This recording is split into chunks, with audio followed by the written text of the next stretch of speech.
আজকে আমার যাওয়ার কথা ছিল মা বাড়ি, তাই আমার সাইকেলটাকে উঠিয়ে নিয়ে চলে যায় সোজা টোটো স্ট্যান্ডের দিকে। তো গাইস ওখানে টোটো ধরেই আমি পৌঁছে গেলাম সোজা বেলেরহাটে। তো গাইস ওখান থেকে আমার ভাড়া হয়েছিল 15 টাকা, তার 30 টাকা ফেরত নিয়ে সোজা চলে যায় টিকিট কাউন্টারের দিকে। তো ওখান থেকে একটা টিকিট কেটে নিলাম কাটোয়া টু খাগড়াঘাট। তো আমার ভাড়া নিয়েছিল 25 টাকা, আর বসে থাকতে থাকতে একটা এক্সপ্রেস চলে আসে আমাকে নিয়ে যাওয়ার জন্য, কিন্তু আমাকে না নিয়ে চলে যায় কাটোয়ার উদ্দেশ্যে। কিছুক্ষণ পর দেখলাম আমার জন্য একটা লোকাল ট্রেন পাঠানো হয়, তাই ফট করে লোকাল ট্রেনে উঠেই পৌঁছে গেলাম কাটোয়ায়। তো গাইস কাটোয়া গিয়েই আমি দেখতে পাই আমার ট্রেনটা ওখানে দাঁড়িয়ে, তাই বেশি দেরি না করে ফটফট উঠে পড়লাম ট্রেনের উপরে। আর ট্রেন ছাড়তেই তারপর পার করে গেলাম অজয় নদী। তো পার করে চলে এলাম খাগড়াঘাট। কেন জানি না এই ট্রেনটার জন্য আমার একটু মনটা খারাপ খারাপ করছিল, যেহেতু 1 ঘন্টা ট্রাভেল করলাম, সেই জন্য হয়তো। ট্রেনটা চলে যাওয়ার পর আমি চলে গেলাম অটো ধরার উদ্দেশ্যে। তো কিছুক্ষণ পর আমি পার করে গেলাম ভাগীরথী নদী। কেউ যদি চিনে থাকো তাহলে অবশ্যই কমেন্টে বলবে। আর এখানে আমার ভাড়া হয়েছিল 15 টাকা, আর 35 টাকা ফেরত নিয়ে চলে গেলাম বাস স্ট্যান্ড।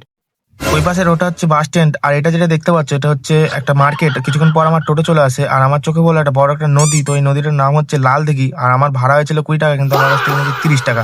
আর আমার হেভি ড্রাইভার আমাকে নিয়ে চলে যাচ্ছিল মামাবাড়ির উদ্দেশ্যে। আর মামাবাড়ি যেতে এখানে একটা ছোট্ট একটা রাম মন্দির, আর রাম মন্দির পার করে আমি পৌঁছে গেলাম মামাবাড়ি। তো আমার দিদা আমাকে কেমন করছে তোমরাই দেখো।